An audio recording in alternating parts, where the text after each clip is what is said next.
La parálisis del sueño puede ser uno de los sucesos más perturbadores que le pueden suceder a una persona. Esa sensación de sentirse encogido, minimizado, de estar postrado en un lugar que normalmente es de confort, sin poder reaccionar a aquello que te acecha en la oscuridad. Una sombra, una voz, un susurro, una mirada que sientes que se lleva tu alma. La mayoría de la gente teme a la oscuridad por lo que podría ocultar, pero yo he aprendido a tenerle miedo a mi propio cuerpo, por lo que decide revelar cuando la luz se apaga. Para muchos, la parálisis del sueño es una anécdota médica, una falla de tu cuerpo que mantiene los músculos desconectados mientras tu mente se queda despierta antes de tiempo. Para mí es un túnel hacia una dimensión que no debería existir, una grieta en la realidad por la que se filtra algo que no tiene nombre, pero que tiene una paciencia infinita. Comenzó hace 10 años. Al principio era lo clásico, la sensación de un pez en el pecho, la imposibilidad de mover un dedo y ese zumbido eléctrico en los oídos que parece que va a hacerte estallar el cráneo. En aquel entonces me consolaba con la lógica. Me decía a mí mismo que era solo alucinaciones hipnogógicas, proyecciones de mi cerebro intentando darle sentido a la vulnerabilidad. Pero la lógica es una armadura de papel. Cuando el aire de tu habitación se vuelve tan espeso que parece chapopote y sientes que algo justo fuera de tu habitación o tu campo de visión te observa, con un hambre que no es de carne sino de tiempo. Esta noche fue distinto. La frontera se borró por completo. Me acosté a las 11. El silencio de mi departamento era absoluto, roto, solo por el goteo rítmico del grifo que juré haber cerrado. Me quedé mirando las sombras que los árboles de la calle proyectaban sobre el techo.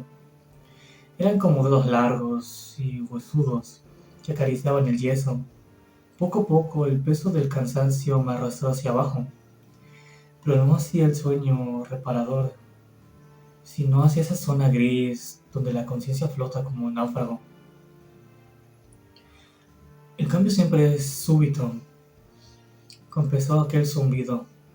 No es un sonido externo, es una vibración que nace en la base de la nuca, algo que está desde la columna vertebral, como si alguien estuviera tocando una nota discordante en un piano, pero que está dentro de uno mismo.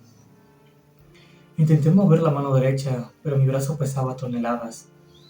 Era como si mi sangre se hubiera convertido en plomo líquido. Y hasta aquí, pensé. La resignación es lo primero que te golpea.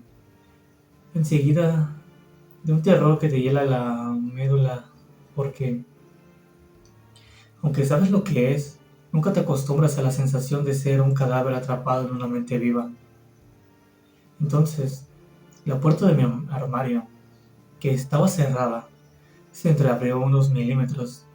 No hubo ruido de bisagras, solo el desplazamiento sutil del aire. Desde la oscuridad del armario, algo empezó a emerger. No era una figura sólida, era más bien una ausencia de luz, un jirón de sombras que parecía absorber la poca claridad que entraba por la ventana. Se movía con una lentitud inesperada. Era como si disfrutara de cada segundo de mi pánico. Sentí el primer espasmo de asfixia. La presión en mi esternón se intensificó.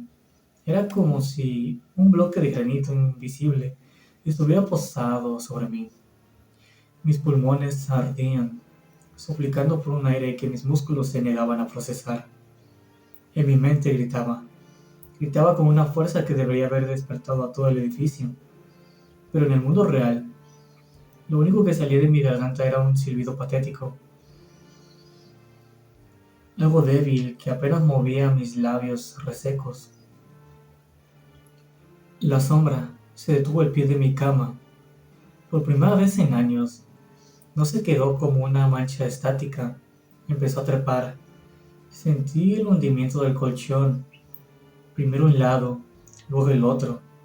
El peso avanzaba hacia mis rodillas, luego hacia mis muslos. No era el peso de una persona, era una presión fría, un vacío que drenaba el calor de mi piel a su paso. Mi corazón latía tan fuerte que podía sentir los golpes en mis oídos, compitiendo con el zumbido eléctrico, que ahora era un rugido de estática. Cerré los ojos con todas mis fuerzas, o al menos creí hacerlo.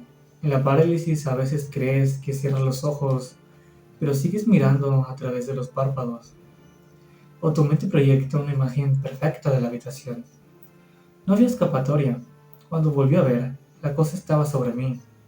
No tenía rostro, solo una superficie lisa y oscura que parecía vibrar, pero sentía sus ojos, miles de ojos invisibles recorriendo cada centímetro de mi piel, analizando mis miedos, saboreando mi impotencia. Entonces la sombra hizo algo que nunca había hecho. Se inclinó y pegó lo que debía ser su boca a mi oreja. No escuché palabra, escuché recuerdos, escuché el sonido de mi propia voz de cuando era niño, llorando en una habitación oscura. Escuché el crujido de los huesos de un pájaro que encontré muerto hace años. Y luego, un susurro que no era aire, sino una vibración directa en mi cerebro. Esta vez no vas a volver. El pánico alcanzó un nivel que no creía posible. El cerebro humano tiene un mecanismo de seguridad, un punto en el que el miedo es tan grande que el cuerpo se ve obligado a reaccionar. Intenté aplicar la técnica que siempre me funcionaba, concentrar toda mi voluntad en mover el dedo meñique del pie izquierdo, aunque fuera solo un milímetro. Si lograba mover un músculo, la parálisis se rompería. Me concentré, visualicé mi dedo, le ordené con cada fibra de mi ser que se moviera, pero mi pie no estaba allí. Miré hacia abajo, más allá del bulto de la sombra, y vi con horror que mis piernas empezaban a desvanecerse. No se volvían transparentes, se estaban convirtiendo en la misma sombra que me acechaba. La oscuridad se estaba filtrando en mis poros, reemplazando mi carne por ese vacío frío. La sombra sobre mi pecho empezó a crecer, expandiéndose como una mancha de aceite en el agua. Ya no solo me oprimía, me estaba absorbiendo. Sentí como mis brazos se hundían en el colchón, como si la cama fuera un pantano de brea. El techo de mi habitación empezó a alejarse, o quizás ya me estaba hundiendo más allá del suelo. Despierta, despierta ahora, me dije a mí mismo, pero el mundo onírico era más real que las paredes de mi cuarto. La sombra sobre mí empezó a emitir un sonido nuevo, una risa seca, como el roce de hojas muertas sobre una tumba. Sus manos, si es que eran manos, se cerraron alrededor de mi cuello. No para estrangularme de forma física, sino para cortar la conexión entre mi alma y mi cuerpo. Sentí un tirón violento, una sensación de desgarro que me hizo querer aullar de dolor, pero mi boca seguía sellada por el peso del vacío. De repente el zumbido cesó, el silencio se siguió porque era el silencio de un lugar donde no hay vida. La sombra se detuvo, sus ojos se clavaron en los míos, y por un instante vi lo que había dentro de ella. Vi galaxias muriendo, vi ciudades de cenizas, vi los sueños olvidados de todos los que habían muerto mientras dormían, y comprendí que estaba ante una entidad. Yo era un visitante en este lugar. La habitación no era mía. La parálisis no era una falla de mi cerebro. Era un recordatorio de que somos intrusos en un mundo que no nos pertenece durante 8 horas cada noche.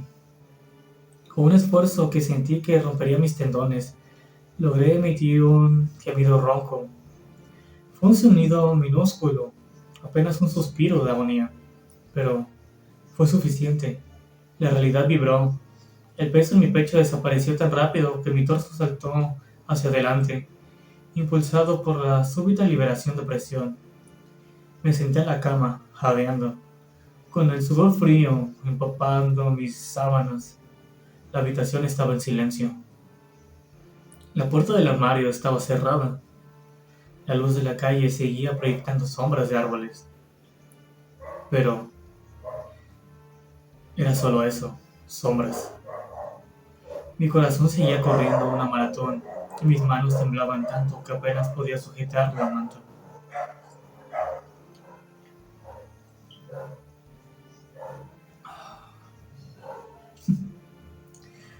Me pasé las manos por la cara, intentando convencerme de que estaba a salvo.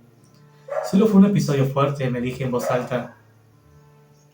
Mi voz sonaba extraña, rasposa, como si no lo hubiera usado en siglos. Me levanté para ir al baño a mojarme la cara. Mis piernas se sentían débiles, pero estaban ahí, sólidas y reales. Al entrar al baño encendí la luz.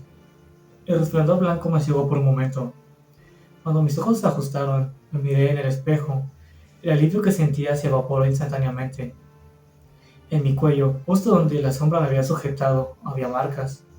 No eran hematomas normales, eran manchas oscuras, casi negras, con la forma de dedos largos y finos. Pero lo peor no fue eso.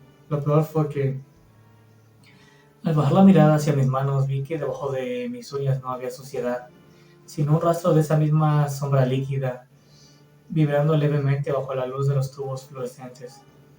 Regresé a la habitación, pero no me acosté. Me quedé sentado en la silla del escritorio mirando la cama, como si fuera un altar de sacrificio. El reloj marcaba las 3 de la mañana. Sabía que si cerraba los ojos, volvería a ese lugar.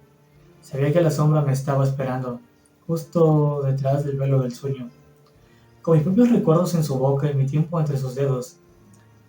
Desde entonces, no he vuelto a dormir más de 2 horas seguidas. Bebo café hasta que me tiemblen las pupilas y mantengo todas las luces de la casa encendidas. Pero sé que no servirá de nada a largo plazo. El cuerpo siempre gana, el cansancio siempre reclama su deuda, y cada vez que mis párpados pesan, cada vez que el mundo real empieza a desdibujarse en los bordes, escucho ese zumbido eléctrico, empezando a crecer en la base de mi nuca. Lo que más miedo me da no es que la sombra regrese. Lo que más miedo me da es que he empezado a notar algo en mis propios pensamientos. A veces cuando estoy despierto, me descubro mirando a la gente en la calle y preguntándome cómo se sentirá estar sobre su pecho, escuchando sus recuerdos, esperando a que se queden dormidos, atrapados entre dos mundos.